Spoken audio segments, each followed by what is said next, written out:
Hello, welcome to my channel.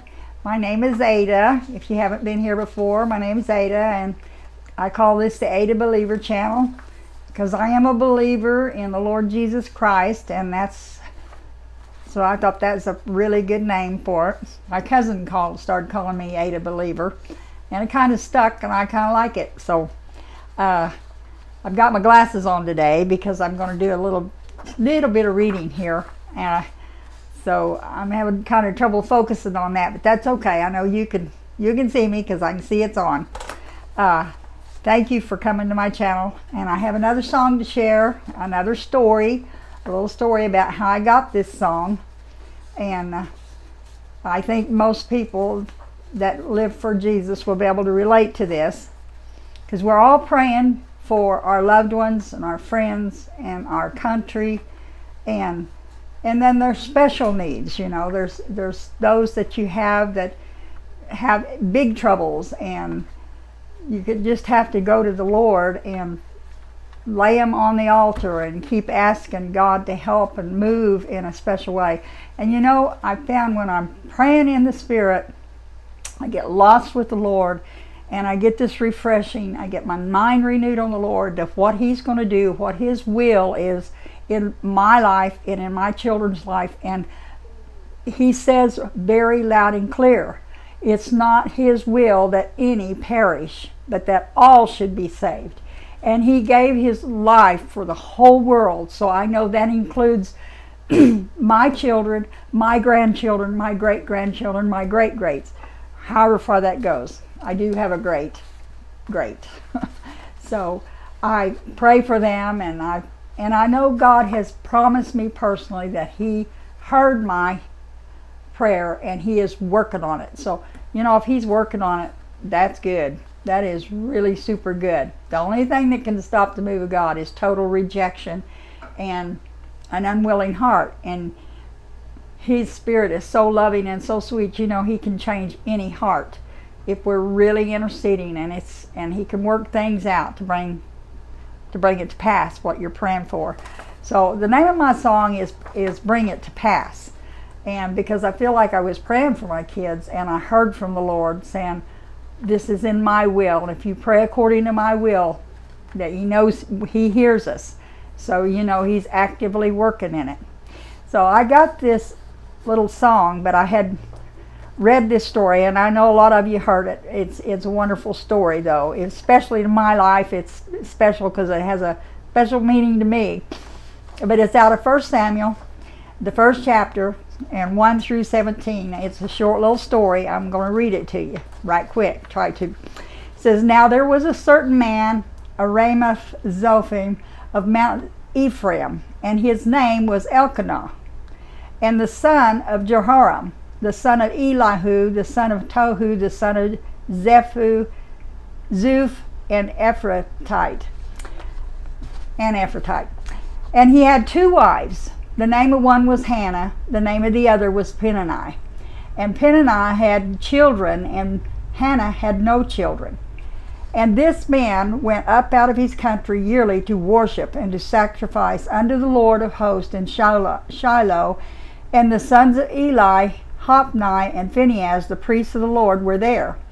And when the time was that Elkanah offered, he gave to Peninnah his wife, and to all her sons and her daughters portions. But unto Hannah he gave a worthy portion, for he loved Hannah, but the Lord had shut up her womb. And her adversary also provoked her sore, for to make her fret, because the Lord had shut up her womb. And she did so year by year when she went up to the house of the Lord. So she provoked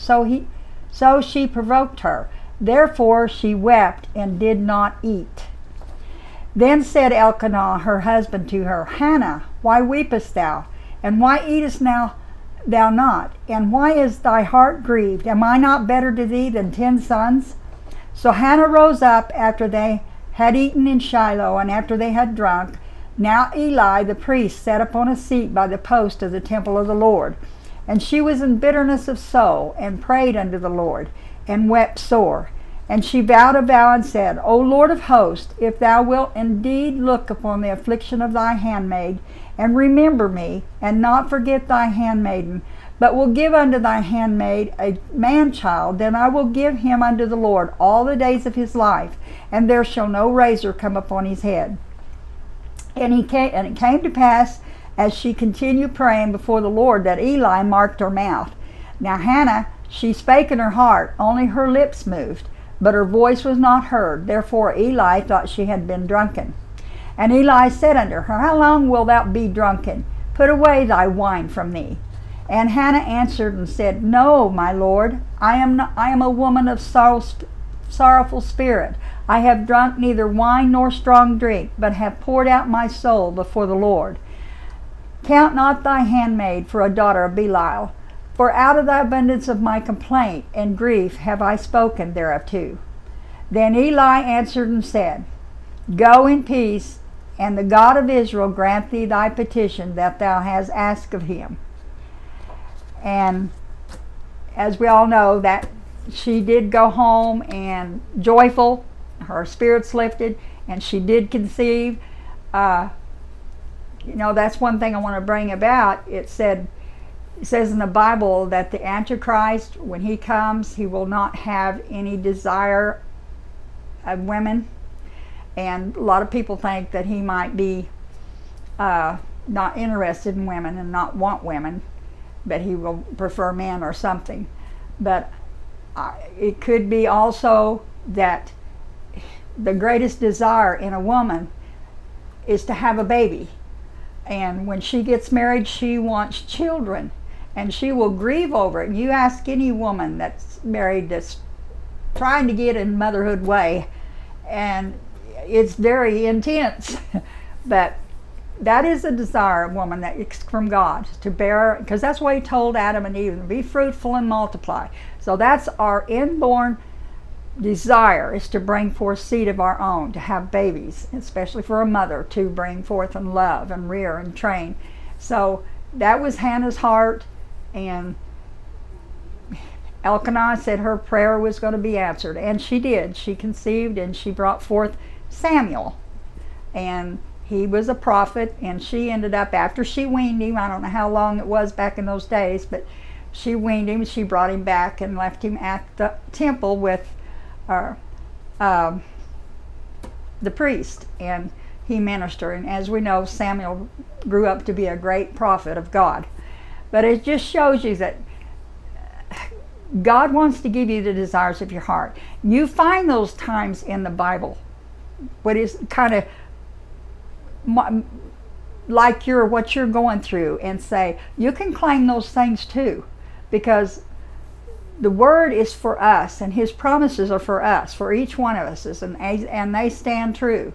So if you're earnestly praying, then the next thing is to wait and move when you can. But here's my song that I got out of that I sing. I was at the church camp one time, and I heard a message about a restless stirring spirit, and it just triggered in me, and I was really praying for my children, because there's so many things facing them out there nowadays. There's so many beguiling spirits, so many entrapments, so much habits and habit forming and addictions that want to get a hold. But God is bigger than all of those, and he can keep them from them, or he can break them. So break the habits I'm talking about. So here's the song I come up with, and I call it Bring It to Pass.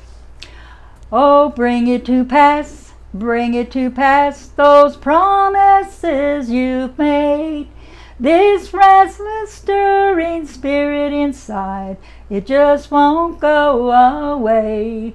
And I'm longing to see my children set free, serving and praising you, Lord, rooted and grounded in your love, covered by your blood.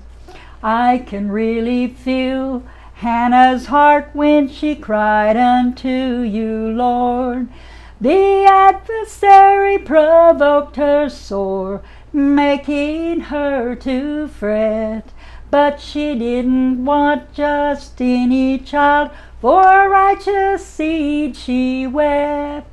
Her petition you did surely grant, bringing it to pass. So bring it to pass, bring it to pass, those promises you've made.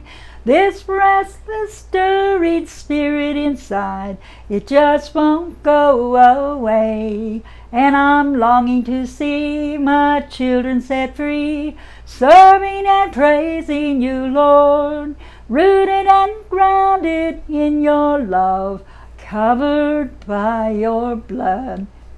Boy, it was a good thing I'm trying to sing while I can sing, because I tell you, each time I sing, it gets a little weaker. But I'm going to share as long as I can share. And I hope you enjoyed this song. Claim these promises for yourself. God is faithful. Get in there and read and pull out those promises for yourself and stand firmly on them. Because God is pleased when we believe Him, when we know that He's in control and powerful and could do great and mighty things. So pray for your country. Pray for our leaders. Pray for the disunity in our country, that God would confuse the enemy and bring peace to this nation, or at least the spirit that's moving against the church and against freedom, that it would be stopped. That God would, I know it says in the Bible that in the last days that we will suffer persecution, but we still will be, said, my people that know me will be strong and do exploit. So let's make sure we stay in there and stay in faith and believe in Him, and we can be part of those that do great things and mighty things for Him. To Him be the glory. It will be Him working through us. We get no credit except with Him. He'll reward us, but to God be the glory. It's Him working. So thank you for coming to my channel, listening to my song, and I hope you're blessed out of it, and I hope you're encouraged to find your own promises and claim them, and then stand firm and wait on them. A lot of mine have come to pass already, but I'm still waiting for some more. And there's always plenty to pray about. So God bless you all. Give me a thumbs up or share or subscribe if you would. That really helps. And if you get a moment and free moment to come back and view another video, I sure appreciate it. I'll catch you on the next one, because I plan on sharing another song, Lord willing. And you all have a marvelous God day. Bye-bye.